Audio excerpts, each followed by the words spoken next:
నా ప్రాణ స్నేహితులు నన్ను చూసి దూరాడ నిలిచేరు నా ప్రభు. మినిస్ట్రీ కోసం ఎక్కడ సాయం అడుగుతానని చెప్పేసి నా ప్రాణ స్నేహితులు నన్ను చూసి దూరాన నిలిచేరు నా ప్రభు. నీ వాక్య జ్ఞానమే నా త్రోవకు వెలుగై నన్ను నిల్పెను నీ సన్నిధిలో నీ సంగములు.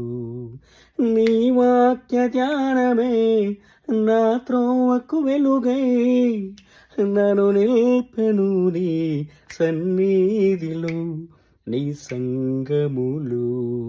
స్తుతి పాత్రుడా స్తోత్రార్హుడా స్తుతులందుకు పూజా